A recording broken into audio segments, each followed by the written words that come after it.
Hi welcome back to my channel. ఈరోజు కథ ప్రేమ పరిచయమే 75వ భాగాన్ని వినేద్దాం. ఆ ఆకారం వికట అట్టహాసం చేస్తూ ఇంకా బలంగా పట్టుకుని మళ్ళీ దిశ మార్చుకుంటూ ఆ ఊరి చివర శ్మశానాల వైపుకు లాక్కొని పోతోంది. వింధ్యాకి ఒక్క నిమిషం కుటుంబం మొత్తం గుర్తుకొస్తుంది. పాపం వాళ్ళ ఆశలు అన్నీ తనపైనే అనుకొని ఆ క్షణం కన్నీరు విడుస్తుంది. ఇంతలో వింధ్యా భుజాన్ని ఎవరో పట్టుకుని కింద ఉన్న తన్ని పైకి లేపారు. ఒక క్షణం ఆ ఆకారం వింధ్యాని తన నుంచి లాక్కోవడంతో ఆశ్చర్యపోయి ఎర్రగా మారిన కళ్ళతో చూస్తుంది. మృదువైన చేతి స్పర్శకి వింధ్య కళ్ళల్లో తిరిగిన నీళ్లతో అటు చూసింది. ఎదురుగా తనని తదేకంగా చూస్తూ కనిపించింది మన దాత్రి. వింధ్య ఒంటిలో చిన్నగా వణుకు పుట్టి దాత్రి చేయి పట్టుకుని వెనక్కి తిరిగి చూసింది. దాత్రి వింధ్యాని గుర్తించి, ఏంటి గాల్లో ఎగిరి కింద పడిందా, డ్యాన్స్ చేస్తుందా ఏంటి అనుకుని అక్కడికొచ్చింది. దానితో వింధ్య చూపుల్ని చూసి అక్కడ ఏముందా అన్నట్టు అటు చూస్తూ ఉంటే వింధ్య దాత్రి వైపుకి ఫేస్ టర్న్ చేసి ఇప్పటి వరకు తనని ఈ ఊళ్ళో చూడకపోవడంతో ఒక్కసారి దాత్రిని పైనుంచి కింద వరకు చూసింది. వైట్ పంజాబీలో మెరుస్తూ ఉన్న తన మేని ఛాయని చూస్తుంటే సాధారణ అమ్మాయిలా అనిపించలేదు. వింధ్య అలా ఆలోచనలతో ఉండగానే ఆ ఆకారం దాత్రిపై కోపంతో దాత్రి మెడ పట్టుకోవడానికి తన వెనక్కి వచ్చి చేయి ముందుకు పెడుతుంది. వింధ్య దాత్రి వెనక ఆ చెయ్యిని చూసి ఆశ్చర్యంతో కళ్ళు పెద్దవి చేస్తుంది. అంతలోని దాత్రి వెనక బంగారు వర్ణంలా ఓ శక్తి జ్వలించడంతో ఆ ఆకారానికి ఏదో అయ్యి ఒక్కసారిగా హహాకారాలు పెడుతూ అరుస్తుంది. వింధ్య చూపుల్ని గమనించిన దాత్రి వెనక ఏముందా అని చూస్తే ఇద్దరికీ కేవలం ఒక బూడిద గాల్లో కలిసిపోవడం కనిపించింది. ఆ అరుపులు వినిపించలేదు. దాత్రి ఆశ్చర్యంగా ఏం జరుగుతుంది ఇక్కడ అంది. వింధ్య దాత్రి మాటలకి తేరుకుని తన వెనక కనిపించిన మాయను గుర్తు చేసుకుని దాత్రి వైపు తీక్షణంగా చూస్తూ, ఎవరు నువ్వు చెప్పు, ఇంత రాత్రి వేళ ఇక్కడ ఎందుకున్నావు, నీకు మంత్రతంత్రాలు వచ్చా అని టకటక అడిగేసింది. హలో వింధ్య, కామ్ డౌన్, మంత్రతంత్రాలు ఏంటి అని దాత్రి అంది. నా పేరు నీకెలా తెలుసు నీకు అని అంటూ ఇంకా ఆశ్చర్యపోయి వింధ్య అడుగుతూ ఉంటే వింధ్య భుజాల్ని దాత్రి పట్టుకుని అక్కడే ఉన్న రాయిపై కూర్చోబెట్టి, నువ్వు కాదు నేను ఆశ్చర్యపోవాలి, ఇంత అర్ధరాత్రి సమయంలో డ్యాన్స్ వేస్తున్నావేంటి, అది పడుకునే స్టెప్పా లేక డ్యాన్స్ వేస్తుంటే దెబ్బ తగిలి పడిపోయావా? వింధ్య మనసులో డ్యాన్స్ వేశానా అని దాత్రి వైపు అయోమయంగా చూసి ఆ వాయిస్ ఎక్కడో విన్నట్టు అనిపించడంతో డ్యాన్స్లా అనిపించిందా నేను నేలపై పొర్లుతుంటే? దాత్రి అలానే అనిపించింది కాదా, మరేంటి ఇంత నైట్ టైం ఒంటరిగా, అది ఊరి చివరికి దగ్గరలో, ఏంటి ప్లాను అంటూ కళ్ళెగరేసింది చొరవగా. తనకి ప్రియమైన వారిని ఎవరైనా కలవడానికి వచ్చిందేమో అన్నట్టు. భయంతో బిగుసుకుపోయిన పిల్లతో ఈ దాత్రి కామెడీ కూడా చేస్తుంది. ఏం చేద్దాం? వింధ్య నోరు తెరిచి, ఎవరు నువ్వు, నాతో పరిచయం ఉన్నట్టు మాట్లాడుతున్నావు, మనిషా లేకపోతే దెయ్యానివా అని దాత్రి చేయి పట్టుకుంటుంది. ఆ మాటలకి దాత్రి, చేతులు పట్టుకుంటే ఏం తెలుస్తుంది, నా కాలు చూడు, నీలా ముందుకున్నాయా వెనక్కున్నాయో అని తన కాళ్ళు ముందుకు పెట్టి చూపించింది. వింధ్య వెంటనే చూసుకుని, కవ్విస్తున్నావా అని దాత్రిని క్వశ్చన్ చేస్తుంది. నీకున్న డౌట్స్కి క్లారిఫై చేస్తున్నాను వింధ్య అని నవ్వుతూ చెప్తుంది దాత్రి. హబ్బా, నా పేరు ఎలా తెలుసు నీకు అని అర్థం కానట్టు అడిగింది. అదా, నా నేమ్ దాత్రి అని వింధ్య మొహంలోకి చూస్తూ, ఎక్కడో విన్నట్టుంది కదా అని తలోపుతూ, గుర్తు చేయనా, గుర్తొచ్చానా అని వింధ్య మొహంలోకి చూస్తూ వింధ్య గుర్తుకు తెచ్చుకుంటుంది అని గమనించిన దాత్రి కాసేపటికి, వైజాగ్లో ఒకరోజు రాత్రి ఓ లారీ నన్ను కొట్టయిపోతే నన్ను కాపాడావు కదా, గుర్తున్నావా? వింధ్యకి గుర్తొచ్చి, హో నువ్వా దాత్రి అని తలకి చేయి పెట్టుకుని, అప్పుడే ముస్లిం గెటప్లో బుర్కాలో ఉన్నావు కదా, ఫేస్ చూడలేదు కదా, అందుకే గుర్తుపెట్టలేకపోయాను అని దాత్రిని చూస్తూ, పర్లేదు, ఈ వింధ్య కన్నా అందంగానే ఉన్నావు అని నవ్వుతూ చెప్పి మనసులో, ఆ రోజు నేను నిన్ను కాపాడాను, ఈరోజు నువ్వు నన్ను కాపాడావు, కానీ నిన్ను ఆ లారీ నుంచి ఎవరైనా పక్కకు లాగొచ్చు, కానీ నన్ను ఆ కనిపించని శక్తి నుంచి నువ్వు కాపాడావు, అంతేకాదు అది నిన్ను తాకబోయి బూడిదయినట్టు అయింది, అంటే నీలో ఏదైనా శక్తి ఉందా అని దాత్రి చేతిని పట్టుకుంది. వింధ్య మాటలకి నవ్వుతున్న దాత్రి అలా చేయి పట్టుకోగానే ఏమైంది అని కళ్ళెగరేసింది. నువ్వేంటి ఈ టైంలో ఇక్కడ, నీది ఈ ఊరు కాదు కదా అని వింధ్య అడిగింది. కానీ నేనైతే ఇక్కడికి రావచ్చు కదా అని కళ్ళెగరేస్తూ చెప్పి వింధ్య ఇంకో చేతిని పట్టుకుంది దాత్రి. ఆ అంటూ నొప్పితో చేయిని వెనక్కి తీసుకుంది వింధ్య. దాత్రి ఏమైంది వింధ్య అని చేయి చూసింది. బాగా కొట్టుకుపోయింది ఆ చెయ్యి. ఇదేంటిలా డ్యాన్స్ వేస్తుంటే దెబ్బ తగిలింది కదా నీకు. నాకు అర్థమైంది అని దాత్రి అంది. వింధ్య మనసులో నన్ను ఏదో పట్టుకొని లాక్కెళ్తుంది, చూడకుండా నేను పడిపోయి ఉన్నానని పరుగున వచ్చావా దాత్రి? ఇప్పుడు నీకు ఆ విషయం గురించి వివరించలేను. అలాగే ఈ అర్ధరాత్రి కుప్పిగంతులేంటి అంటే సమాధానం లేదు. ఉఫ్, ఎంత కష్టం వింధ్యా నీకు. కాదు కాదు, ఎంత దారుణం తప్పింది వింధ్యా నీకు. ఆ గుడిలో ఏదో పవర్ ఉంది అండ్ ఈ అమావాస్యకి ఏదో చరిత్ర ఉంది. ఎవరిని అడగాలి? తాతయ్యనే నాకు దిక్కు. తెలిసినా తెలీదు అంటాడు, కానీ తెలుసుకోవాలి, తెలుసుకుంటాను అనుకుంటూ తన ఆలోచనలో తను ఉండగా దాత్రి తనుండే ప్లేస్ దగ్గరికి వింధ్యాన్ని తీసుకెళ్ళి డెటాల్తో కాటన్ వాడి వింధ్య హ్యాండ్ని క్లీన్ చేస్తుంది. దానితో వింధ్య అబ్బా అంటూ దాత్రి వైపు చూసి తనున్న డేరా వైపు ఫేస్ టర్న్ చేసి ఏదో బ్రెయిన్లో వెళ్ళినట్టు నువ్వు ఇక్కడికి క్యాంప్కి వచ్చావా అంది. దాత్రి తలోపి వింధ్య హ్యాండ్కి పౌడర్ వేస్తుంది. నీతో నీ ఫ్రెండ్స్ లేరు అంటే నువ్వు స్టూడెంట్వి కాదు, డాక్టర్వి, అవునా? అంతేనా అని ప్రశ్నిస్తుంది వింధ్య. నీకు చాలా తెలివి ఉందే అంది దాత్రి. ఉంది అనుకోవటమేలే దాత్రి అని దాత్రి వైపు చూస్తూ నన్ను ఇక్కడ చూసినట్టు ఎవరికీ చెప్పకు అని హెచ్చరించినట్టు చెప్పింది వింధ్య. నేను నీ గురించి ఎవరికి చెప్తాను వింధ్య అని అంది దాత్రి. మా ఊరి వాళ్ళెవరికీ చెప్పకు అని అంటున్నాను దాత్రి అంది వింధ్య. మీ ఊరి వాళ్ళు మా చుట్టాలు మరి. నాకు వింధ్య కలిసింది తను నాకు తెలుసు అని చెప్పడానికి అని నవ్వుతూ అంది దాత్రి. ఇలాంటి ప్రొఫెషన్లో ఉండి ఇలా చిన్నపిల్లలా మాట్లాడుతున్నావేంటి దాత్రి? అవునా అని దాత్రి ఇంకో పక్కన కూర్చుని నాకు ఈ ఊరిలో నువ్వు తెలుసని ఎవరికి చెప్పను, సరేనా అని వింధ్య వైపు చూస్తూ అంది దాత్రి. ఆహా, అలా కాదు దాత్రి, ఇప్పుడు ఈ రాత్రి సమయంలో నేను ఇక్కడ కనిపించానని చెప్పకు అంటున్నాను, వేరేలా కాదు. వింధ్య భయం ఏంటి అంటే నందగోపాల్ అంటే తన బాబాయ్, ఆయనే కదా ఇక్కడ ఈ క్యాంప్ని చూసుకునేది. ఆ విషయం వింధ్యకు తెలుసు. అయితే పొరపాటున దాత్రి నిన్న నైట్ నాకు వింధ్య అని తెలిసిన అమ్మాయి కనిపించింది, తనది ఈ ఊరే, మీకు తెలుసా అని అడిగితే రచ్చరచ్చే. అమావాస్య పూట బయట ఎందుకు వెళ్ళావు, ఊరి చివరిలో కనపడ్డం ఏంటి నువ్వు అని రకరకాల ప్రశ్నలు. అందుకే దాత్రితో ఎవరికీ చెప్పొద్దని చెప్తుంది. వింధ్య మాటలకి దాత్రి ఓ అర్థమైందిలే వింధ్య, ఇది పల్లెటూరు, ఓ ఆడపిల్ల ఇంత అర్ధరాత్రి బయట తిరిగితే నానా మాటలు అంటారు. నువ్వేమో పౌర్ణమి మూవీలో త్రిశాల డ్యాన్స్ ప్రాక్టీస్ కోసం వచ్చావు, నేను ప్రభాస్లో దొంగచాటుగా చూశాను, అంతేగా? సరే అంది వింధ్య. అమ్మయ్య, నేను చెప్పకుండానే తనే ఒక దారిలోకి వచ్చింది అనుకుని థ్యాంక్ యూ దాత్రి అంది. దాత్రి ఒక చిన్న స్మైల్ ఇచ్చింది. ఎంతమంది మెస్మరైజ్ అయ్యారు ఆ నవ్వుకి అని అడిగింది వింధ్య. నా నవ్వుకి కాదు వింధ్య, నీ నవ్వుకి అవుతారు. కోర్స్ నేను కూడా ఫిదా అంటూ శౌర్య నవ్వుని గుర్తు చేసుకుంది. అంతే, దాత్రి బుగ్గలు సిమ్లా యాపిల్లా మారి ఎర్రగా అయ్యాయి. వింధ్య అవునా అని దాత్రి వైపే చూస్తుంది. తను అసలు ఈ లోకంలో లేనట్టుంది. తన మొహంలో ఇప్పటి వరకు లేని కళ ఏదో తొంగి చూసి తను ఇంకా అందంగా మార్చుతుంది. వింధ్య దాత్రి వైపు అలానే చూస్తూ తినలో ఏదో ఉంది అనుకుని దాత్రి అని నెమ్మదిగా టచ్ చేస్తుంది. దాత్రి వెంటనే సారీ ఎటో వెళ్ళిపోయింది నా మనసు అంది. ఎటెళ్ళిందో మరి ఆ మనసు అని కవ్విస్తున్నట్టు నవ్వుతూ అంది వింధ్య. వీళ్ళిద్దరి మధ్య పరిచయం కాసేపైనా ఎన్నోలో పరిచయం ఉన్నట్టు మాట్లాడుకుంటున్న వాళ్ళ మనసులకే కాస్త ఆశ్చర్యంగా ఉంది. కానీ ఇద్దరి మనసులో ఏ కల్మషం లేదు కాబట్టి అలా సాగిపోతుంది. దాత్రి ఇంకా అందంగా నవ్వుతూ వెళ్ళే చోటుకేలే, కానీ ఇప్పుడు ఇక్కడ ఉంటావా వింధ్య? పడుకుందాం, చాలా లేట్ అయింది కదా. నువ్వు పడుకో, నేను వెళ్తాను అని వింధ్య అంది. ఇంత నైట్ టైంలో ఒంటరిగానా అని అడిగింది దాత్రి. నాకు అలవాటేలే, ఇది మా ఊరే అని వింధ్య అంది. దాత్రి సరే అని తలూపి నువ్వు జాగ్రత్తగా వెళ్ళావో లేదో నాకు ఎలా తెలుస్తుంది అని సందేహంగా అడుగుతుంది. ఏముంది, రేపు మా ఊర్లో ఏ పాడే లేవకపోతే అంది. చచా, అలా మాట్లాడుకు వింధ్య, నీ నెంబర్ ఇవ్వు అని అడిగింది దాత్రి.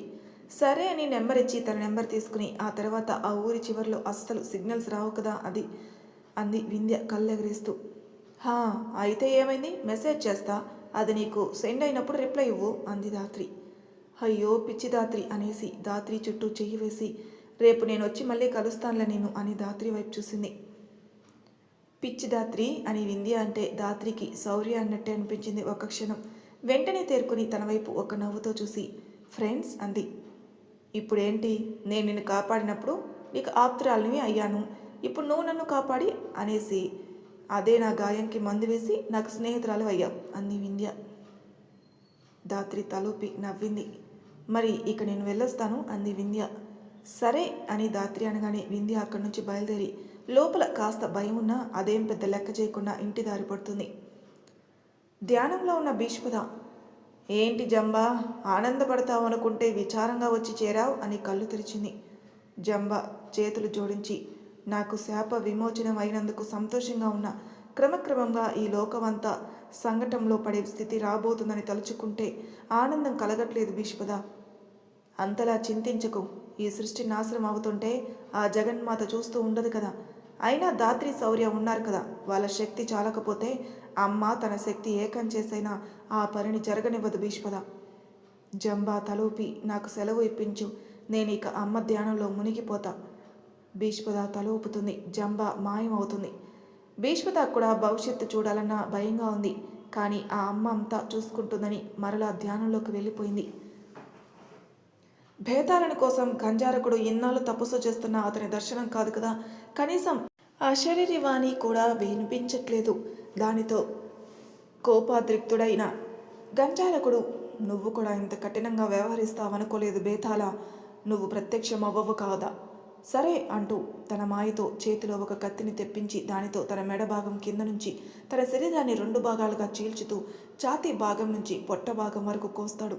నల్లటి రక్తం పొంగుతూ ఉంటుంది. అదే సమయంలో దిక్కులు పిక్కటిల్లినట్టు ఆ గుహలో శబ్దాలు వస్తాయి. అంతేకాదు, గంజారకుడు చీల్చుకున్న భాగం మరలా అతుక్కుని పోతుంది. చుట్టూ వస్తున్న గట్టి గట్టి శబ్దాలను గమనించి, నాపై ఆగ్రహంతో ఉన్నావా బేతాళా, కానీ ఎందుకు అనే సందేహాన్ని వ్యక్తపరిచాడు. బేతాళుడు ప్రత్యక్షమై క్రోధం నిండిన కళ్ళతో చూస్తూ, ఇన్నేళ్ళ నీ తపస్సుకి విలువ లేకుండా చేసుకున్నావు కదా గంజారక. గంజారకుడు ఆశ్చర్యపోయి కూర్చున్న చోట నుంచి పైకి లేచి, నేను నా తప ఫలంగా మహాఖడ్గాన్ని సంపాదించాను బేతాళా. మూర్ఖుడా, దానివల్ల లాభం ఏమీ అంతగా లేదురా. సరే, ఇకపై అయినా ఆచితూచి ఆచరించు. నన్ను ప్రసన్నం చేసుకున్నందుకు ఏం కావాలో కోరుకో అని బేతాళుడు చెప్పగా, గంజారకుడు తనకి కావాల్సిన శక్తుల్ని అడుగుతాడు. బేతాళుడు తను ప్రసాదించగల శక్తులకి ప్రసాదించి, ఓ మారు నా మాట విని గంజారక, రాబోయే పౌర్ణమి నాటి నుంచి నీ ప్రయత్నాలు మొదలుపెట్టు. అప్పటి వరకు నీకు ఈ పనిలో కావాల్సిన వాటిని సిద్ధం చేసుకో అని చెప్పగా, కానీ ఇన్నాళ్ళు ఎందుకు ఆగటం బేతాళా అంటాడు. ఈ పౌర్ణమికి నువ్వు దాత్రిని అపహరిస్తే నీకే సంఘటన ఏర్పడే పరిస్థితులు కనిపిస్తున్నాయి. అయినా నీకు పౌర్ణమి నాటి రేయి కావాలి కదా గంజారక. ఈ 15 రోజుల్లో నువ్వు నీ శక్తిని, తెలివిని కూడబెట్టుకుని ఎలా ముందడుగు వేయాలో, ఎలా వాళ్ళని చేరుకోవాలో, ఎలా వాళ్ళని అడ్డుకోవాలో ఆలోచించి సిద్ధంగా ఉండు. వాళ్ళు మామూలు మనుషులు కాదు కదా, దైవాంశతో జన్మించి ఆ దైవానికి ప్రీతికరమైన వారు. అందుకే ఈ సన్నాహాలు. ఇక తరువాయి 30 రోజులు గడువులో వాళ్ళని ఎదుర్కొని పౌర్ణమి నాడు తనని అపహరించి నీ పనిని మొదలుపెట్టు. అప్పుడే అని నవ్వుతూ హాకారాలు చేసి మాయమవుతాడు బేతాళుడు. బేతాళుడు సగమే చెప్పినా తనకి తరుణోపాయం ఇవ్వడంతో తన ఆలోచనలకు సమయాన్ని ఇస్తూ తన శక్తిని పెంచుకునే పనిలో ఉన్నాడు గంజారకుడు. విదర్ అమావాస్య అనే విషయం మర్చిపోయి సరిగ్గా నిద్ర పట్టకపోవడంతో బయట గాలికి వచ్చి ఆరు బయట వరండాలో కూర్చుని 2 చేతుల్ని వెనక్కి పెట్టి ఆకాశం వైపే చూస్తూ నక్షత్ర కుటుంబాన్ని చూస్తూ ఆ గాలిని, ఆ ప్రకృతిని ఆస్వాదిస్తూ ఉండగా కిర్రమని గేట్ సౌండ్. దానితో విదర్ ఫేస్ అటు టర్న్ చేసి చూశాడు. వింధ్య నెమ్మదిగా దొంగలా నడుచుకుంటూ లోనికి వస్తూ కనిపించింది. ఈ అమ్మాయి ఈ టైంలో ఎక్కడికి వెళ్ళింది అనుకున్న విదర్కి అప్పుడు గుర్తొస్తుంది, ఈరోజు అమావాస్య అని. అందుకే పైన చందమామ లేడని. నెమ్మదిగా లేచి చేతులు దులుపుకొని వింధ్య దగ్గరకు వచ్చి లోనికి గబగబా వెళ్తున్న వింధ్య చేయి పట్టుకుంటాడు. వింధ్య కళ్ళు బయటకు పెట్టి, మళ్ళీ ఆ దయ్యం వచ్చిందేమో, ఇంటికే వచ్చేసిందా అన్నట్టు అలానే నిలబడి ఉంటుంది బిగుసుకుపోయి. ఎంతసేపటికి వింధ్య వెనక్కి తిరిగి చూడకపోవడంతో విదర్, మీరు బాగానే ఉన్నారా, అలా బిగుసుకుపోయారేంటి, కొంపదీసి నిద్దట్లో నడిచే అలవాటు ఉందా ఏంటి మీకు అని అడిగాడు. ఇంకంతే, ఆశ్చర్యంతో ఉన్న కళ్ళల్లో కోపం నింపి వెనక్కి ఫేస్ టర్న్ చేసి చెయ్యి విదిల్చుకుని, ఇంకోసారి ఇలా చెయ్యి పట్టుకున్నావంటే. విదర్ చాలా నార్మల్గా, పట్టుకుంటే ఆ చెయ్యి విరిచేస్తా అని కోపంగా విదర్ కళ్ళలోకి చూసి చెప్తుంది. అబ్బా అలా చూడకండి అని విదర్ వింధ్యాన్ని చూడకుండా ఫేస్ టర్న్ చేసుకుని, అమావాస్య రహస్యాన్ని ఛేదించడానికే కదా వెళ్ళింది మీరు అని ప్రశ్నించాడు. వింధ్య వెనక ముందు చూసుకుని, గట్టిగా మాట్లాడొద్దు అండి, ఇలా నేను ఈరోజు ఇలా బయటికి వెళ్ళినట్టు ఎవరితో అనకండి, తెలిస్తే నన్ను చంపేస్తారు అని రిక్వెస్ట్గా అడిగింది. అబ్బా ఏ యాంగిల్లో చూసినా భలే ఉన్నారండి అని వింధ్యాని చూస్తూ అన్నాడు విదర్. ఏంటి అని కాస్త గట్టిగానే అనేసింది వింధ్య. గట్టిగా మాట్లాడకండి, ఇంట్లో వాళ్ళు వస్తారు, ఇలా మన ఇద్దరిని చూస్తే ఏదేదో అనుకుని మిమ్మల్ని నాకు కట్టబెడితే నా జీవితం చల్లపల్ల జైలుకే అని నిట్టూరుస్తూ అన్నాడు విదర్. నోటుకొచ్చినట్టు పిచ్చి పిచ్చిగా వాగకు అని వింధ్య అంటే ఇంతలో వింధ్య బ్రెయిన్ వాడితో నీకెందుకే అని ఇంటిమేట్ చేయడంతో లోపలికి వెళ్ళబోయింది. అరే మాట్లాడుతుంటే వెళ్ళిపోతారేంటి, అమావాస్య రాత్రి ఏమైందో నాకు చెప్పరా అని వింధ్య చేతిని పట్టుకుని వెనక్కి లాగాడు. ఆ ఫోర్స్కి వింధ్య వెళ్ళి విదర్పై పడింది. వింధ్య నిన్ను అని అంటూ కోపంగా తలెత్తి చూస్తే తన వైపు చిలిపితనం కలబోసి నవ్వుతూ ఉన్న విదర్ని చూడగానే తెలియకుండానే బిడియంతో కనులు వాల్చి విదర్ని దూరంగా నెట్టబోయి ఆగి వెంటనే అక్కడి నుంచి పరుగున వెళ్ళబోతుంటే వింధ్య అని పిలుస్తాడు విదర్. విదర్ స్వరానికి మాయగా వెళ్ళేది అలా ఆగిపోయింది వింధ్య. నీతో ఒక విషయం చెప్పాలి అన్నాడు విదర్. వింధ్య షాక్ అయి ప్రేమిస్తున్నాను అన్నాడు కదా, అయినా తనలో అలాంటి యాంగిల్ లేదులే, అనవసరపు భయాలు పెట్టుకోకు వింధ్య అని తనకి తనే చెప్పుకొని వెనక్కి తిరిగి ఏంటి అని కళ్ళెగరేసింది. విదర్ తన చిన్న కళ్ళతో నవ్వుతూ నువ్వు చాలా చాలా అంటే చాలా బాగున్నావు వింధ్య అన్నాడు. వింధ్య వెంటనే మందేసవా ఏంటి అని అడిగింది. చచా అలాంటిదేం లేదు అన్నాడు విదర్.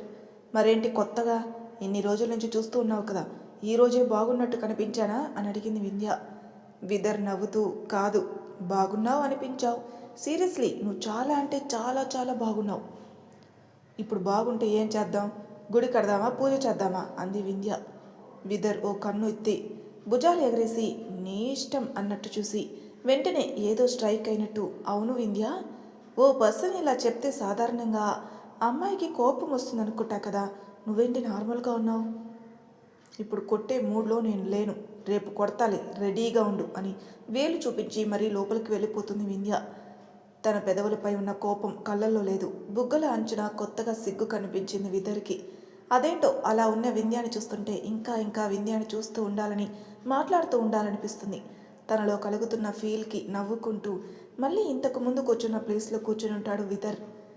లోనికి వెళ్ళిన వింధ్య విదర్తో జరిగినవి గుర్తు చేసుకుంటూ నా బిహేవియర్లో చేంజ్ వచ్చిందా, లేక అతని దగ్గర అలా ప్రవర్తిస్తున్నానా అని కిటికీ వైపు చూసి అక్కడి నుంచి కనిపిస్తున్న విదర్ని చూసి అలా చూస్తూ తనకే తెలియకుండా పెదవులపై నవ్వుని పూసుకుని వెంటనే నాకు ఏమైంది, అతన్ని ఎందుకు చూస్తున్నాను నేను అనుకుని దుప్పటి సర్దుకుని పడుకుంటుంది. శౌర్య ఎప్పుడు తెల్లవారుతుందా అని ఎదురు చూస్తూ పడుకుంటాడు. శౌర్య చెప్పినట్టే తేజ్, తాన్య, రామ్ తెల్లవారుతుండగా ఆ ఊరి పొలిమేరలోకి వచ్చి అక్కడే కాసేపు వెయిట్ చేస్తారు. నెమ్మదిగా పొద్దు వచ్చాక కారుకి పోలీస్ హార్న్ గట్టి గట్టిగా మోగిస్తూ ఊరి లోపలికి ఎంటర్ అవుతారు. ఆ హార్న్కి ఊరిలో అందరూ ఇంట్లో పక్కనున్న గోడలపై పడిపోయి మరీ చూస్తూ ఉంటారు. వైట్ కార్కి పోలీస్ హార్న్ ఉండడంతో ఎవరో ఆఫీసర్ కారు అనుకుని అలానే చూస్తూ ఉంటే ఇంకొంతమంది ఆ కారు వెనక ఎక్కడ ఏమైందో అని సైకిళ్ళపై, బైకులపై, ట్రాక్టర్లపై వెళ్ళే పని ఆపుకొని మరీ అటు వెళ్తారు. అలా ఆ కారు వింధ్య వాళ్ళంటి ముందొచ్చి ఆగుతుంది. తేజ్, తాన్య, రామ్ చుట్టూ చూస్తారు. ఆ ఊరి జనాలు ఆ కారు చుట్టూ చేరారు. ఏమైందో, ఆ ఆఫీసర్స్ ఎందుకు వచ్చారో అని. తేజ్ వాళ్ళకి కావాల్సింది కూడా అదే.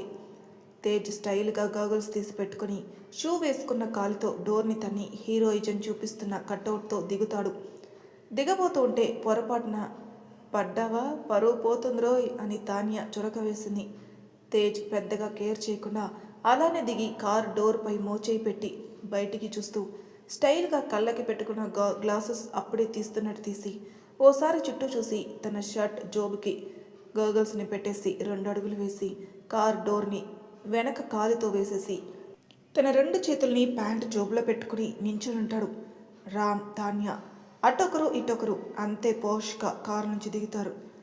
అక్కడున్న పల్లెటూరు వాళ్ళతో కొంతమంది నోరు తెరుచుకొని చూస్తే ఇంకొంతమంది వాళ్ళ దగ్గర రివాల్వర్ ఉండడం చూసి ఎందుకు వచ్చారో అనుకుంటాడు.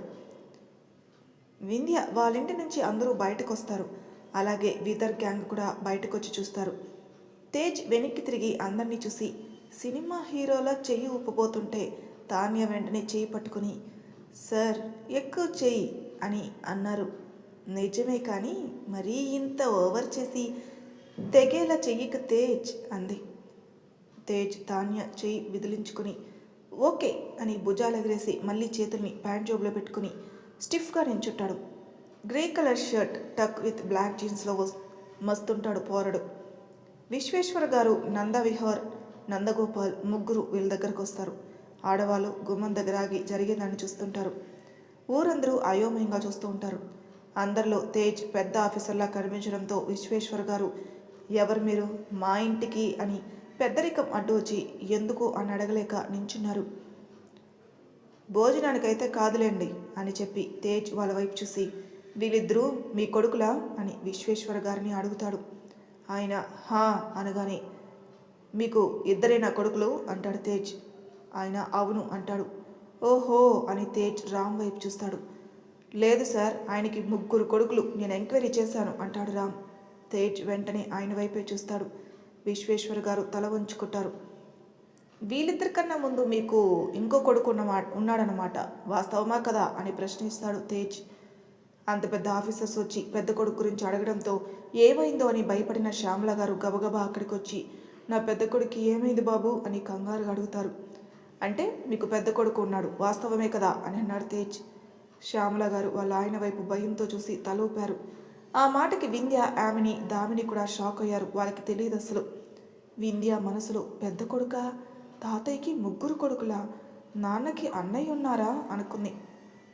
ఓకే, మీ పెద్ద కొడుకు మీతో లేడు, ఎక్కడో ఉన్నాడు, ఎందుకున్నాడు అని చేతులు కట్టుకున్నాడు తేజ్ సీరియస్నెస్ని మెయింటైన్ చేస్తూ. విశ్వేశ్వర గారు కోపంగా, నా పరువు తీశాడు, నా పెంపకాన్ని విలువ లేకుండా చేశాడు, అమ్మవారి నగలు దొంగతనానికి పాల్పడి మా దృష్టిలో చచ్చినవాడు అయ్యాడు. ఆ జనం మధ్యలో ఉన్న శౌర్యకి ఆ మాటలు చాలా బాధ వేస్తాయి. తన తండ్రి ఏంటో, ఆయన ఉన్నతమైన మనసు ఏంటో శౌర్యకి తెలుసు. కళ్ళల్లో నీళ్లు తిరిగిన అలానే నిలబడి చూస్తూ ఉన్నాడు. తేజ్, ఓ కూల్ సార్, కూల్ అని తాన్యా అంటూ తాన్యా వైపు చూస్తాడు తేజ్. తాన్యా ఏవో పేపర్స్ ఇస్తుంది. తేజ్ వాటిని చేతికి తీసుకుని, ఇవేంటో తెలుసా అని విశ్వేశ్వర్ గారి వైపు చూపిస్తాడు. ఆయన ఏంటి అంటారు. అందరూ కూడా ఏంటని అవి అన్నట్టు చూస్తున్నారు. మీ మనవడు అంటే మీ కొడుకు యొక్క కొడుకు అని తేజ్ చెప్తుండగానే శ్యామల గారు, నాకు మనవడు ఉన్నాడా, నా కొడుక్కి కొడుకు పుట్టాడా అని అడుగుతారు. ఆ మాటకి వింధ్య, అతను నాకు అన్నయ్య తమ్ముడా అనుకుంటుంది. తేజ్, ఎప్పుడో జరిగిపోయిన దానికి ఇప్పుడు సంబరపడకండి బామ్మగారు అని, చూడండి మీ కొడుక్కి కొడుకు అంటే మీ మనవడు, మాకు మీపై ఇచ్చిన కంప్లైంట్ ఇది. అంతేకాదు మీ అందరి కోసం ఒక లేఖ రాసి పంపారు, అతని వాదన ఏంటో వింటారా అని పేపర్ వైపు చూసి చదవటం మొదలుపెట్టాడు. నమస్కారం అందరికీ. కొన్ని పరిస్థితుల వల్ల నా తండ్రి అమ్మవారి నగల్ని దొంగతనం చేశారని ఒప్పుకున్నారు. అయితే ఇన్నాళ్ళు ఆయన్ని పెంచిన కుటుంబం ఆయన ఏంటి అనేది మర్చిపోయి ఆయన దొంగతనం చేశారని నమ్మి ఆయన్ని చేదరించుకుని ఆ ఇంటి నుంచి కాదు, ఆ ఊరు నుంచి శాశ్వతంగా వెలివేశారు. ఆయన మనసు ఆ క్షణం అనుభవించిన బాధ ఎవరికీ తెలియదు. అందుకుగాను ఆయన పరువు పోయిందని భావిస్తున్నాను నేను. ఆయన్ని వెలివేసిన కుటుంబంపై, ఆ ఊరిపై కూడా పరువు నష్టం దావా వేస్తున్నాను. అంతేకాదు, గ్రామ పెద్దలుగా ఉన్నవారు నిజ నిజాలు తెలుసుకుండా ఒక మనిషి మనోభావాల దెబ్బతీసేలా చేసి, నిండు గర్భిణీగా ఉన్న మా అమ్మని కూడా దృష్టిలో పెట్టుకోకుండా, ఎక్కడికి వెళ్ళి బ్రతుకుతారో, ఎలా జీవిస్తారనేది ఏమాత్రం పట్టించుకోకుండా ఇన్నాళ్ళు చూసిన వ్యక్తి ఇలా చేశాడా అనగానే నమ్మేసి, మానవత్వం అనేది లేకుండా తరిమేసిన ఈ ఊరు, అలాగే ఆ కుటుంబం రెండిటిపైన కేసు వేస్తున్నాను. అంతేకాదు, అమ్మవారి నగలు అపహరణ జరిగిందని ఆలయ విషయంలో మా నాన్నకి ఇంతటి ఘోరమైన అవమానం జరిగింది కనుక ఇప్పుడు ఈ సిబిఐ వారి ద్వారా న్యాయ అన్యాయాలు తేలి మా నాన్న ఏ తప్పు చేయలేదని తెలిస్తే ఆ గుడిని కూడా మూసివేయిస్తా. అలాగే ఆ తప్పు చేసిన వ్యక్తి ఎవడైనా సిబిఐ అంటే ఏంటో చూస్తాడు. అలాగే ఆ ఊరిలో ఉన్న ప్రతి ఒక్కరూ తప్పు చేసిన వాళ్ళలా ఊరి నుంచి బహిష్కరించబడతారు. ఆ మాటలకి అక్కడ గుసగుసలు, వాదోపవాదాలు మొదలవబోతుంటాయి. తేజ్, అయ్యా ఆగండి, ఇంకేదో యాడ్ చేశారు మసా అని అనబోయి వెంటనే ఇంకేదో యాడ్ చేశారు మసాలా అని మళ్ళీ చదువుతాడు. తన కుటుంబ ప్రేమని కోల్పోయి బాధపడుతున్న నా తండ్రి, ఊరందరి ముందు భర్తకి జరిగిన అవమానాన్ని తలుచుకొని బాధపడుతున్న నా తల్లి, ఇద్దరికీ న్యాయం చేస్తాను. అంతేకాదు, నా తండ్రి కుటుంబాన్ని బాధ పెట్టాలని చూసిన ఏ ఒక్కడిని నేను వదలను. వింటున్న మీ వినికిడికి సాక్షిగా చెప్తున్నాను. బీ రెడీ యార్, బీ రెడీ. తేజ్ తన టోన్లో ఆ లెటర్ని చదివి మోత పుట్టించాడు. దానితో అక్కడి వారు, గుడిని మూసేస్తా అనటం, మనల్ని వెలివేస్తా అనటం ఏంటి, ఏమనుకుంటున్నాడు అతను, చూస్తూ ఊరుకునే వాళ్ళలా కనిపిస్తున్నామా అని ఎవరికి ఇష్టం వచ్చినట్టు వాళ్ళు మాట్లాడుతూ ఉంటారు. విశ్వేశ్వర గారు తల వంచుకునే ఉంటారు. వింధ్య అక్కడికి రాబోతుంటే ఆమెని చేయి పట్టుకుని ఆపేసింది. అందరి మాటలు విన్న పరం తప్పేముంది? ఆ రోజు మీరు ఎవరు నోరు మెడపలేదు ఏంటి? దొంగతనం చేస్తే కుటుంబంని వెలివేయాలనుకున్నారు. ఇప్పుడు మీరు అతని బాధ పెట్టారని తెలిస్తే మిమ్మల్ని ఈ ఊరు నుంచి వెలివేస్తా అంటున్నాడు, అంతే కదా? అయినా మీరంతా రాయిని పూజిస్తారు, చెట్టుకి దండం పెడతారు, ఎదురు తిరగలేని వాడిని అణిగిపోయేలా తొక్కుతారు. ఇదెక్కడ న్యాయం అంటే నోరు మూసేస్తారు. తప్పు చేయని వాడు కూడా తప్పు చేశారని ఒప్పుకునేలా చేస్తారు. మీకు అలవాటే కదా. మిమ్మల్ని తొక్కేవాడు వచ్చాడు, అణిగిపోండి. లేదంటే ఏ రాయినో రప్పనో కోల్చుకోండి. అక్కడ ఆ రాయిని నీ తమ్ముడినో అన్నో కొట్టేశాడని తెలిసినా ఆ బంధాన్ని తెగదంపులు చేసుకోండి అని అరిచి, ఏమయ్యా ఏమయ్యా ఏం మనుషులయ్యా, ఓ మాట తూలి బంధాన్ని దూరం చేసుకుంటారు, కానీ అదే బంధాన్ని మళ్ళీ నిలబెట్టుకోగలరా? అనుభవించండి అని అక్కడే పక్కన నుంచుంటాడు పరం. అయ్యా పెద్దల్లారా, ఇప్పుడు మేము ఎందుకు వచ్చామో అర్థమయ్యే ఉంటుంది కదా. గుడిలో అమ్మవారి నగలు ఎవరు దొంగతనం చేసి ఈ ఇంట్లోకి తెచ్చిపెట్టారు, అలా ఎందుకు పెట్టారనే విషయం తేల్చుకోవడం కోసమే వచ్చాం. అతి త్వరలో తెలుసుకుంటాం కూడా. మీరు సపోర్ట్ చేసినా చేయకపోయినా. అలాగే మరో ముఖ్యమైన విషయం, ఇక ఏ క్షణంలో అయినా ఈయన మనవడు మీ తలరాత్రకు యముడు ఇక్కడికి రావచ్చు. జరంత జాగ్రత్త మరి. నేను విన్న వరకు అతను తలుచుకుంటే ఏవైనా చేయగలడట అని రామ్ తాన్యల వైపు చూస్తాడు తేజ్. తాన్య అతి వినయంగా, మనం ఇప్పుడు ఎక్కడ ఉండి ఈ కేసు సాల్వ్ చేద్దాం సార్? మనకి షెల్టర్ ఈ ఊళ్ళో ఎవరు ఇచ్చేలా లేరు కదా అంటుంది. ఎందుకు ఇవ్వరు? నేను ఇస్తాను. మీరు నా ఇంట్లో ఉండి నా స్నేహితుడు ఏంటో తెలిసేలా చేయండి అంటాడు పరం. మరి తర్వాయి భాగంలో ఏం జరగబోతుందో నెక్స్ట్ ఎపిసోడ్లో తెలుసుకుందాం. అంతవరకు నా ఛానల్ సబ్స్క్రైబ్ చేయని వాళ్ళు ప్లీజ్ సబ్స్క్రైబ్ చేసుకోండి, లైక్ చేసి షేర్ చేయండి. మీ అభిప్రాయాలు నాకు కామెంట్ రూపంలో తెలియజేయండి. Thank you for listening.